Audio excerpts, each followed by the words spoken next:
Are we live? We're doing the thing. YouTube, I go live on Facebook, and YouTube is different. What's up, guys? Oh, another episode of Full Blast. So, as I mentioned in the group, I have masculine FI. It's a demon, but it's in the middle, and I've been working on it a lot now that I've been out here in LA. And Hachimachi, when masculine FI locks onto something, it goes all in. Oh boy. So in the Facebook group, what inspired this video? First off, like I need a fucking excuse to ever talk about code switching. It's my favorite fucking thing in the world to talk about. Period. It's not close. But what inspired this was that somebody posted a little meme, whatever, in the Facebook group, and it was talking about email like a boss, and it basically had a version of like the feminine DE response versus the masculine DE response. Things like sorry for the delay versus thanks for your patience, or what works best for you versus could you do 3:30? Another one is hopefully that makes sense, as opposed to let me know if you have questions. And it got me thinking. First off, as I've made no secret about, I'm not going to say that I love office politics, but I love understanding group dynamics, understanding how communication plays a role in hierarchy, and how certain communication styles are more effective in certain settings versus others, and finding a place that's a good fit for you, whether it's in a relationship, a family dynamic, a work setting, a social setting, whatever, is finding a dynamic where you have to do the least amount of code switching on a regular basis. You're going to have to code switch. That's just how life works. That's how humans work. But if you find yourself in a position where you're like, I have to code switch fucking constantly in order to feel like I'm connecting with my other tribe members, in order to get shit done, whatever, that's going to take a big toll on you. It's weird, as nerdy as I am in so many ways, I don't have, I can't go full nerd with somebody. I can't, people, this is, brief side note, but I'm an actor. And so for a really long time, people would call me in for he's the tech guy and he's the nerdy boyfriend type. And not because I'm Indian, but because they're like, oh, he's really smart. Obviously he does the nerd thing, right?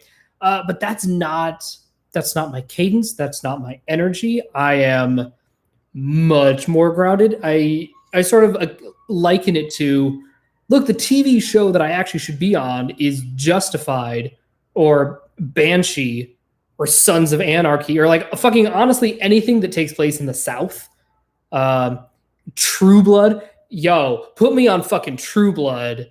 Some sort of Southern drawl. If you give me any bit of text with even a whiff of a Southern drawl, I am happier than a pig in shit.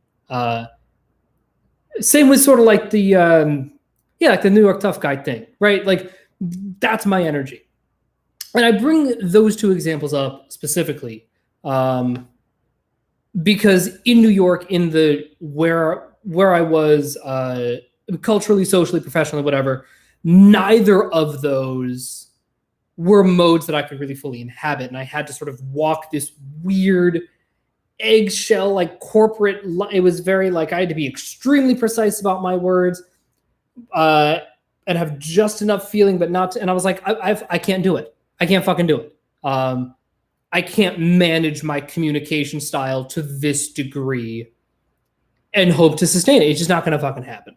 And so I bring that up in the context of code switching and office rapport and communication, because I think it's really important to recognize the ways in which our functions are flexible to an extent and maybe a little inflexible. Again, as I have made it very clear, and this is still my position, as of the filming of this video, July 19th, 2020, my position is that the sensory, the sexual modality of the sensory is vastly less malleable than the sexual modality of the decider, just by virtue of the reps that we give it, if nothing else, right? And just by virtue of the fact that, look, if let's say I am, right, so like I'm feminine TE, right? I was officially typed as being MF audio, doubling up, savior state, feminine TE. Cool. If I had grown up in Dave and Shan's household with two people, so also the household I grew up in, my dad has savior feminine FI. My mom has savior feminine FE. So their savior deciders are both feminine. So my feminine TE just got to like roam and play, and it was amazing. Even though, so like, was that my natural energy? Sure, possibly, probably, anecdotally, absolutely. Would I have been officially typed as having feminine TE if I had grown up in like an intense military household with like an abusive double masculine? Again, I don't know. I have enough faith in Dave and Shan's system that they would have been able to parse through it, but it would not have been as easy. My point is, just in communication in general, when we're talking about DE tribe validation, right? So that's sort of what I mean when I say, for the purposes of this video, when I'm talking about communication, I am talking about communicating to be heard and seen and understood and validated by the tribe. That does not mean that that is all of communication. There are lots and lots and lots of times when we will communicate for ourselves, right? So like what all of these videos are in a lot of ways, they're a little blastier than the ones on my personal channel, but like a lot of these, this is just a forum for me to communicate my masculine FI and to sort of give that some sort of structure. And it lets me sort of dip into the TE validation pool. But like a lot of my FI is coming out in these videos because that's where I'm speaking from. I'm not necessarily speaking with the intention of teaching. That's a byproduct. But like, if you watch all these videos, like they do all come from like primarily a very, very personal place. And so that is absolutely communication, right? It's communication for the purpose of expression versus communication for the purpose of understanding and being understood. Those two things may overlap. Ideally, they overlap, but not always. You'll see a lot of the DIs who are like, they will just express themselves because they have a thing, right? To quote my good buddy Jonathan Larson, the need to express, to communicate, right? The like, I feel a thing and I have to say it or I will burst. I don't care who knows, right? I will shout my love from the rooftops, right? When you shout your love from the rooftops like that, you're not doing it for other, right? It's because I have this feeling that I have to express for me. And if y'all bitches want to hear it, cool. But like, I'm doing it for me, right? But I'm talking about the other kind of communication. I'm talking about when you're writing work emails. I'm talking about when you are having a difficult conversation with a partner, someone you're living with, a difficult, if you're an RA and you're talking to, one of your freshman wards who came home drunk the second night in a row and like threw up in the bathroom and you got to talk to him about it, right? That's the kind of communication I'm talking about when we're talking about DE communication, whether it's blasting or playing. The goal is to be understood and validated and heard by the fellow tribe member. So after 9.5 minutes of preamble, let's get into it. So what is code switching? Key and Peele does this all the time. That is the foundation of Key and Peele in one way or another. I would say that if not every sketch comes down to code switching, 80% minimum, you could make a case where it's like, okay, this is inverting communication in this way, right? So I always bring up Substitute Teacher because I think it's like it is a perfect sketch. Like there's not a word in that sketch that's incorrect. Every beat hits. It's fucking perfect. And that one is about code switching in the sense of like you have all of these students who are like trying to be like nice and deferential and sort of feminine DE, and the substitute teacher is hitting them with that like masculine DE punch, and you're like, wait, why are you being so aggro? Also, you're wrong. It's pronounced Aaron, not Aaron. This is the funniest fucking thing. It is the funniest fucking thing in the world because it's not about what makes the sketch funny. Yes, there is obviously the layer of I'm Mr. Garvey. I'm from the inner city. I don't take no guff. And I'm going to mispronounce everybody's name, right? That's fun. But really why it is funny, even if you don't know that, is just the dynamic of masculine DE versus feminine DE and what happens when cat energy and dog energy have to interact, right? It is also referred to, again, specifically in Key and Peele, but this is sort of where I learned the term. I think it's AAVE. I think it's African American Vernacular English. But it's a stylized way. I believe it is. Oh, I'm going to fuck up the terminology here. I believe it is a dialect, not an accent. I believe it is a dialect, and a speech pattern that is common to African American Vernacular English. You know what? Okay, it is African American Vernacular English. Great. Right. And it's that I'm going to do a really butchering job of it, but it's the, who dis, I'm talking about practice, right? That's AAVE. But sometimes, right, like in a work setting, that is not always accepted, situationally appropriate. It's also not going to get what you want. So you have to learn to code switch. Barack Obama is a fucking master code switcher. He's like GOAT code switch. You want to see code switching? Watch Barack Obama do fucking anything. Watch him interact with 7 different people at once and just like adopting he like mirrors their syntax in a completely effortless way. It's fucking insane to watch him do it. But that's code switching in a nutshell, right? It's adopting the cadence and the syntax and the tone. And obviously, if you're in person, volume, sentence structure, sentence length, as a way to communicate more effectively with whomever you were speaking.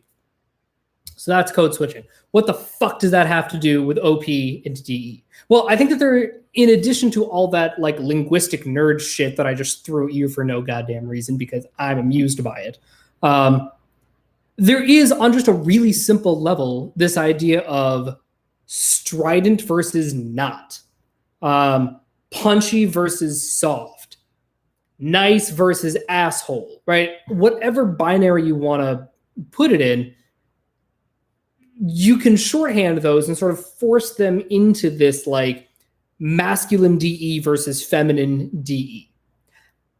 Here's where a lot of people fuck it up. Neither one is correct. For a really, really, really, really long time, I thought that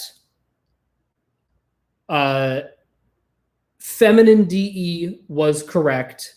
So I always understood that it was context dependent, right? If I'm a drill sergeant, feminine DE is not appropriate to the situation. It's not going to be effective. It's not going to get you what you want. There is a reason that Dale Dye has been so successful, that like his masculine SI and masculine TE are exactly what you need in his role in that position. And to be perfectly honest, I am not surprised that he has just been doubling down on his saviors his whole life, because he found an environment where his saviors are actually what is needed, and that is what is important. So he's found ways to like change his situation so that he can play to his saviors, right? So, you know, whether that's a good idea or a bad idea, I don't know. But it seemed to work for him. Similarly, if you are, I don't know, let's say you're a kindergarten teacher, maybe masculine DE, not the right tack to take. It's not the right tack to take. So I've always understood that to me, like, that's not a particularly controversial idea. But what I've really started to understand lately is that even within that binary, defaulting too hard to one or the other is also not going to get you what you want. Because remember, the modalities layer on top of this, right? What we're really focusing on when it comes to DE, we're talking about getting validation from the tribe members. It's, I'm saying a thing so that you understand, right? They did a whole thing of like, how am I going to prove this to you so that you get it? And then you pair it back to me. Yep, got it. I totally understand it. Nailed it. I hear you. I'm gonna do this X, Y, and Z about it. Cool. Fantastic. That's the DE, right? All of the things that we do on top of that human need of DE, of tribe validation, those are just, layers in different parts and whatever that enable us to get that DE validation. So for instance, the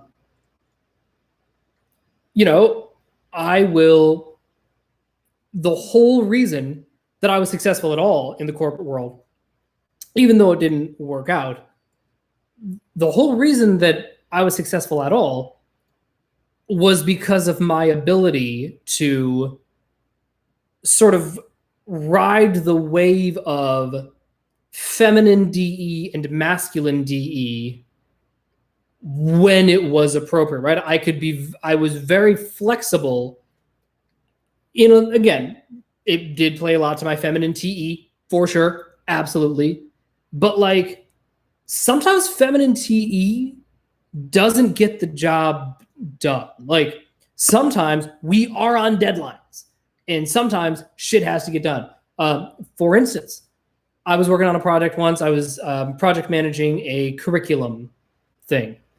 And the short version is my boss got fired. So it was me, my boss, who was sort of in charge of this project that me and a couple other tutors were working on. This was back when I was just a tutor.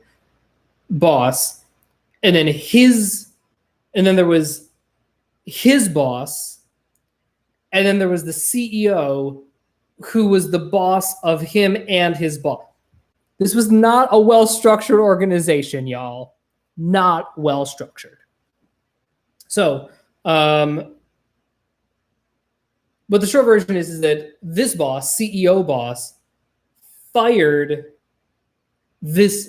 my boss. So there was a void there. And then CEO went away. And so now his old boss now became my boss, was now my direct report. It was very strange. But the short version is, she was like, Raja, you're in charge of this team now. You're the only one who has any fucking idea what's going on. You're the only one who turns in his work on time. I don't care how you do it. I don't care what we have to pay you as far as hourly rate goes. Just put it on your timesheet and fucking get it done. And I was like, yo, you have to tell me twice. Let's go. So I started off with a very FTE approach, talking to the other people. I sent out the emails and I was like, hey, how's it going? Patty asked me to sort of get some clarity in organization, wanted me to talk to you guys about sort of where you're at on this project. And and just sort of getting an update, seeing where things are at, just to get a general sense of what the timeline is, so that I can compile that and then give that to her so that she knows, and then we can all at least be on the same page about when this project is going to be done, right? All of that right there, pure feminine DE. It's not shovey. It's not pushy. It's just, hey guys, I exist. Let me know that you exist too, and then we can be buddies together. Woo! That's it. And the reason that I went with that tack is, A, that is in a lot of ways just my default setting, but also that's what would get the job done most effectively. If I came in and I was like, all right, Kathy, I'm going to need, it's like, Kathy, Chris, and I don't remember who the other one was. I'm going to say it was Amanda. Kathy, Chris, and Amanda. We're all working on a thing together, right? Then all of a sudden, I become top dog. I can't just roll in and be like, all right, what's up? I'm in charge now. Kathy, you're on pages 1 through 5. Chris, you're on pages 6 through 10. Amanda, you're on pages 11 through 15. Get those to me by, I'm going to say, if you can get those to me by noon, get those to me by noon tomorrow. That way I'll have time to look at them. I'll send you guys a follow-up email on Thursday morning with further instructions. Looking forward to working with you guys. No. Oh my fucking God. No. That would be so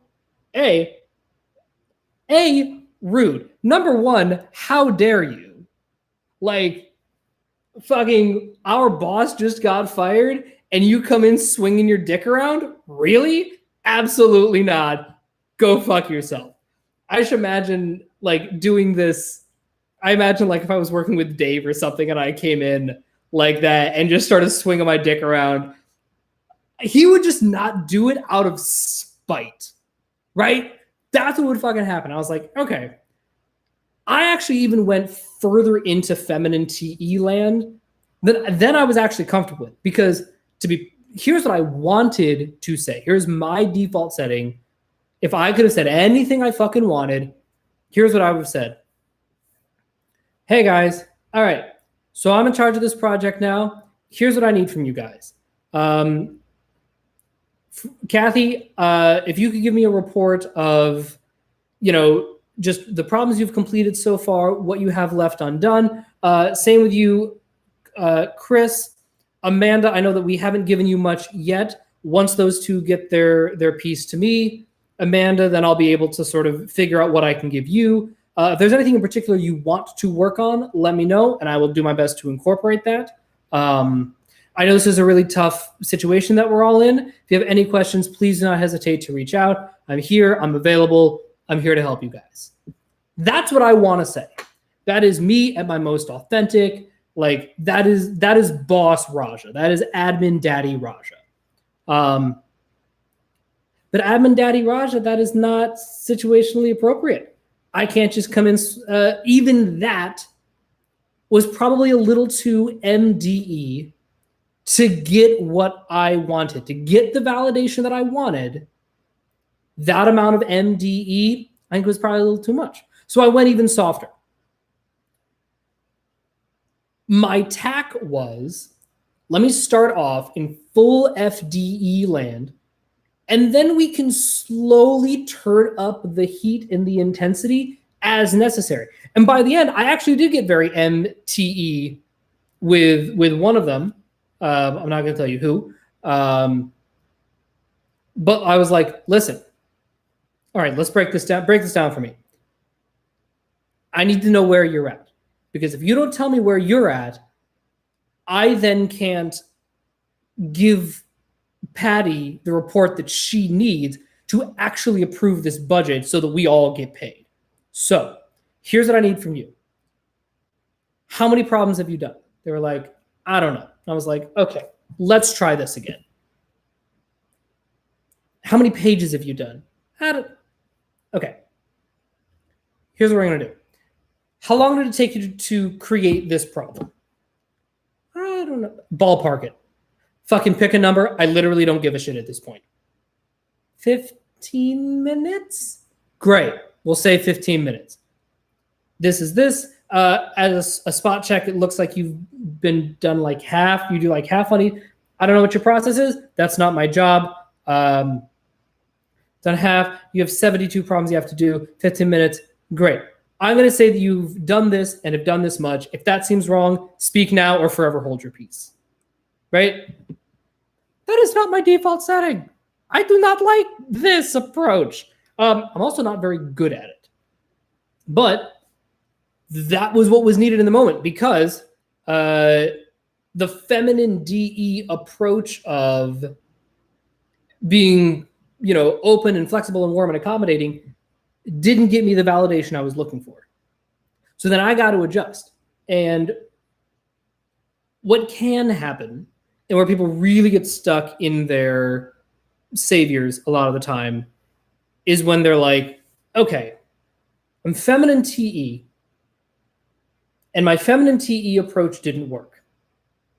Clearly what the situation needs is more feminine TE. I just wasn't feminine TE enough. I wasn't nice enough. I was too much of an asshole. No, I promise you that is not why that interaction didn't go well.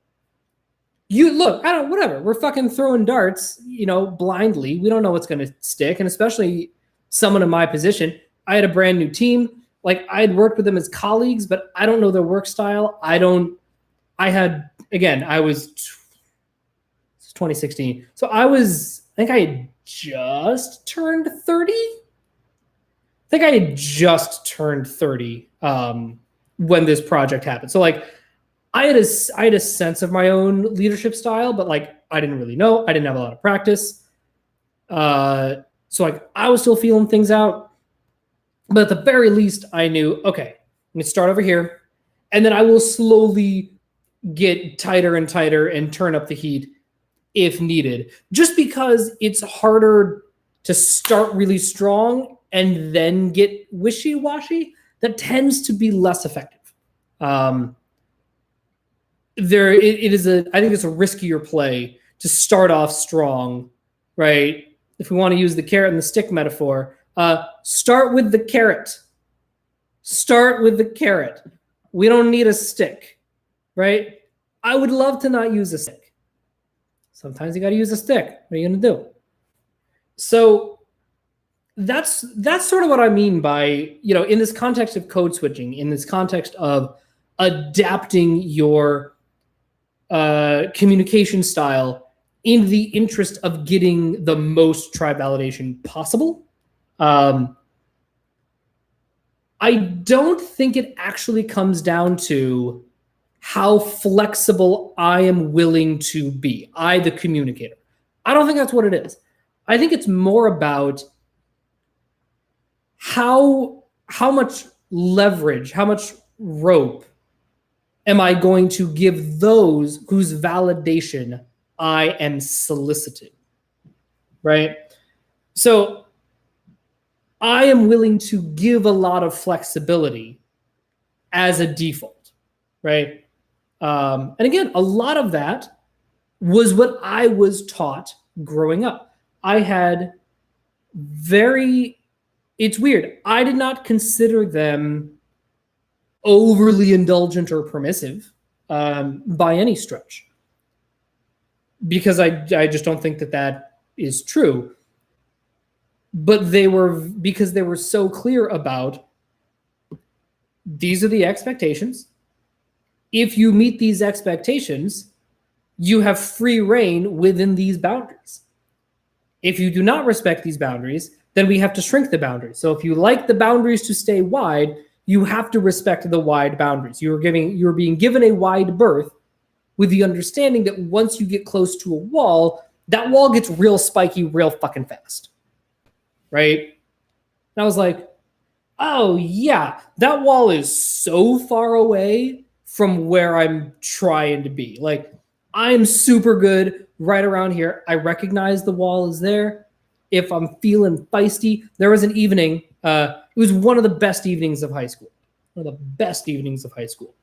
And it was after a show, and it was like, the rule that I had, like when I started to drive, again, this was back in 2004. So I had a little flip phone, little T9 Verizon flip phone. That is the second best phone I've ever fucking used, period. But the point is, the rule was that the expectation is that I go to the show and that I come home. Even if my parents know I'm going to go out later, I have to call them and say, hey, we're going to IHOP, and then I'll be home. And then if that changes, then I have to call them and say, hey, we're going over to Stephanie's house. We'll probably be there for a couple of hours. I'm not going to spend the night because I have my contact. I'm too tired. If something changes, I will let you know.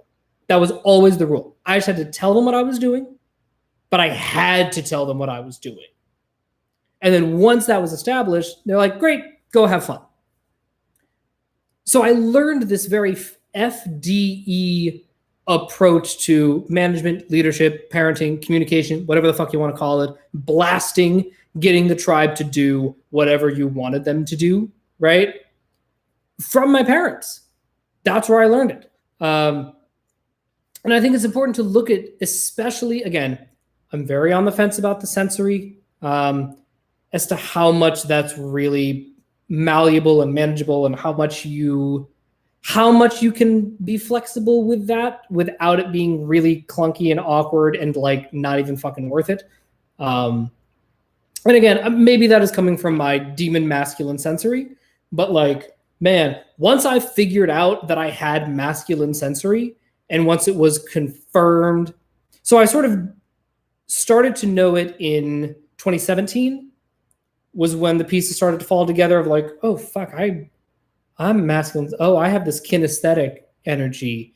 Yes. Okay, work. And then once I got it confirmed by OP, and I was like, oh, fuck. Yeah, my sensory is like, it's a demon. For sure, it is my last goddamn function, but it is like, that was a terrible punch. Like, it is unambiguously masculine. It punches you. It's grounded. I don't actually want to change that. That is something that has been so instrumental in my entire life success that like, I don't want to change that. Like, I don't want my sensory to become more feminine.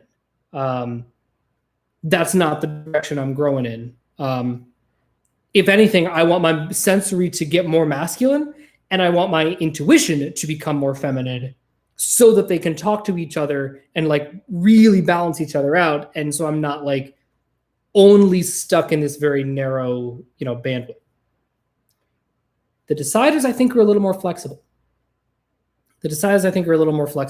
And I encourage you to look at your extroverted decider, whether it's TE or FE, whether it is more masculine or more feminine, doesn't fucking matter.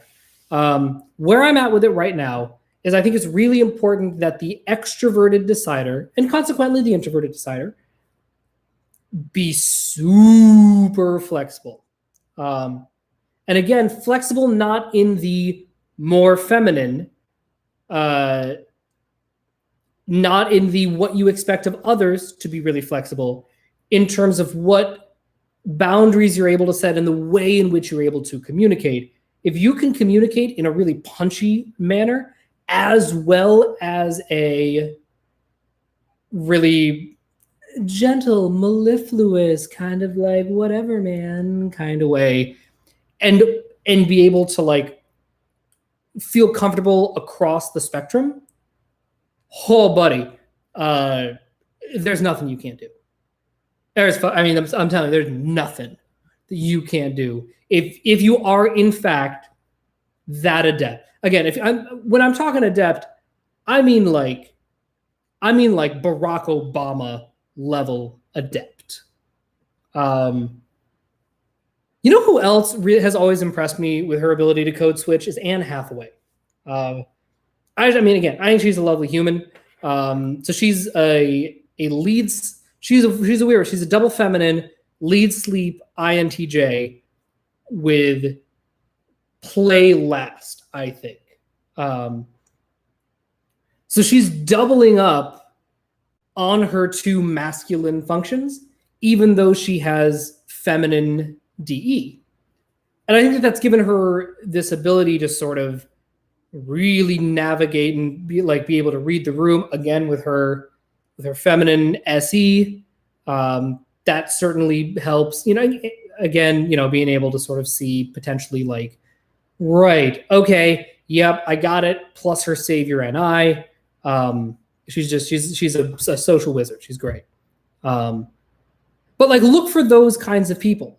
In contrast to somebody like Gary Vee, and also I'm trying to think of like someone who goes too far on the FDE side. Who would I say is too fixed in the feminine DE side of things? I don't know that Oprah's necessarily too fixed in the feminine DE side of things. That one I'm going to have to think about. I have to think about it. But like we've all seen people in our own lives where they just get so they're only comfortable giving people a wide berth, and then they have the demon swing of like getting stepped on, and then they get super mad, like, why did you step on me? And you're like, you gave me a wide berth. I took the berth you gave me.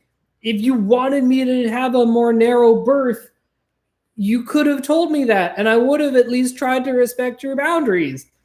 But you gave me a wide berth and I took it. And so I guess, at least from my working definition of this and what I've observed in myself and others, just society at large, feminine DE seeks validation by giving a wide berth. Masculine DE seeks validation by giving a narrow berth. That is not, to me, the same as having a flowy communication style, having a decisive communication style. Because here's the thing. I can give you a wide berth decisively. Right? I can say, listen, these are the parameters. You got to be home by 1. That's it. The show starts at 8. I expect you to be home by 1 o'clock. I want you to wake me up when you come home so that I know that you are home by 1, and I will be checking the clock.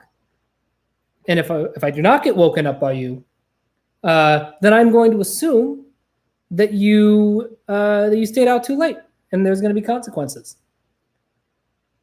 But you got the whole night to yourself. Have a great time. That to me is more feminine DE than masculine DE to me. Because I am like, again, to me, it really comes down to like, how narrow or wide of a berth are you giving? In contrast, you can communicate a narrow berth in a very wishy-washy way, right? You can say, listen, I'm gonna need you to come home immediately after the show. No ifs, ands, or buts. You're gonna make me very upset. So this is the rule, and you absolutely must follow it. Oh, how about this? No, that's wrong. That's wrong. Scratch all of that. This is why. Okay. You can be decisive and FDE like this. That's what this looks like. Listen, I need you to come home right after the show. If that changes, just let me know. If you want to go to IHOP afterwards, great. You have that reign. Let me know. If you want to go to Stephanie's house afterward, just call me and let me know. All that matters is, I'm open, I'm breezy, I'm flexible, but you got to communicate. right? That is decisively communicating, listen, we can be flexible. We can work with it all. In contrast to the wishy-washy, now listen, you have to come home right after the show. No ifs, ands, or buts. There's no room for error. I don't want you going to IHOP. I don't want you going to Stephanie's house. You are to come home right after the show, right?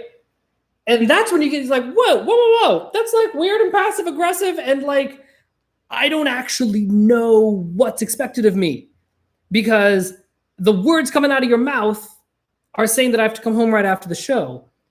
But you're saying it in such a way that makes me feel like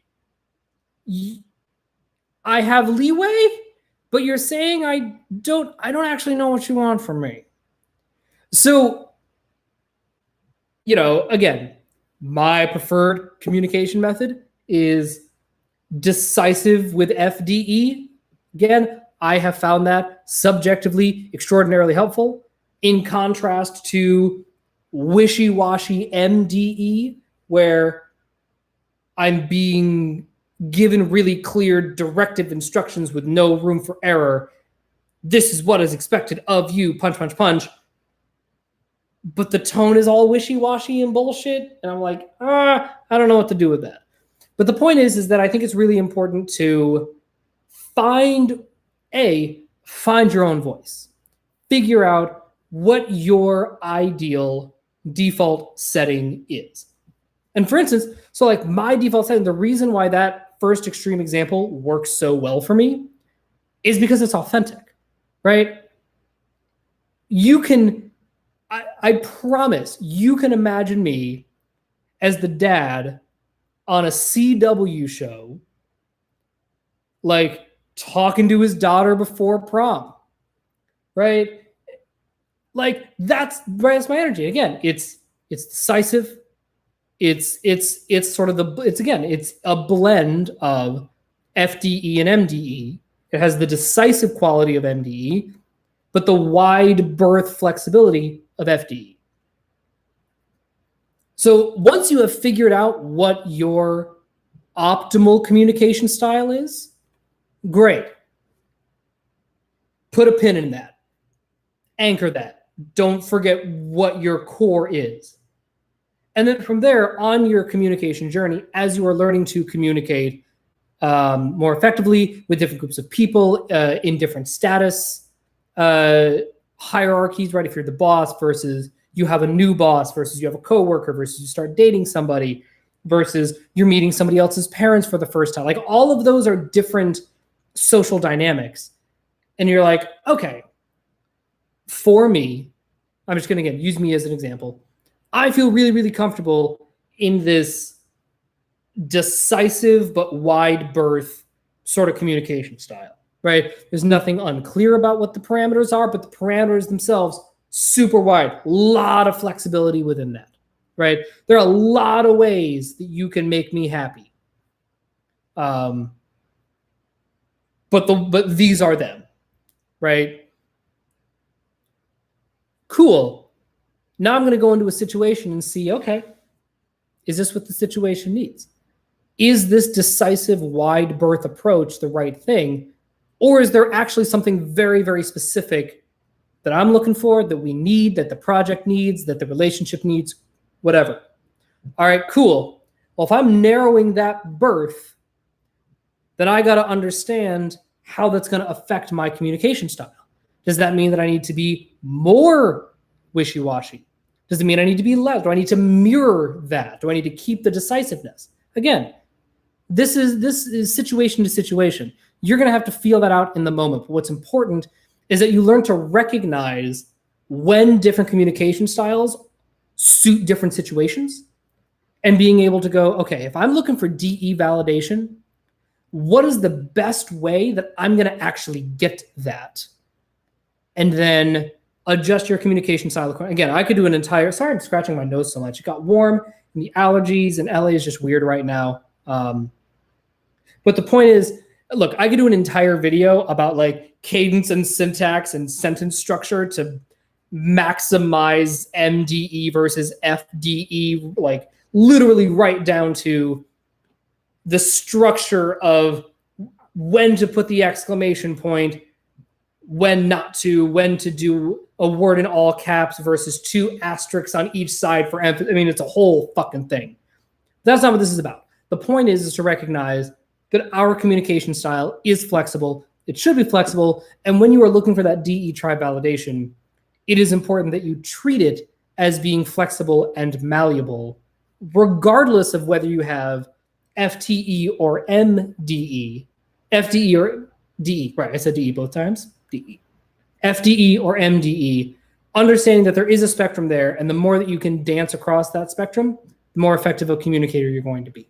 All right, that's all I got for today. Thank you for hanging out with me. I'm going to go, I don't know, scrub my nose with sandpaper because this shit is driving me nuts. Bye! Oh my fucking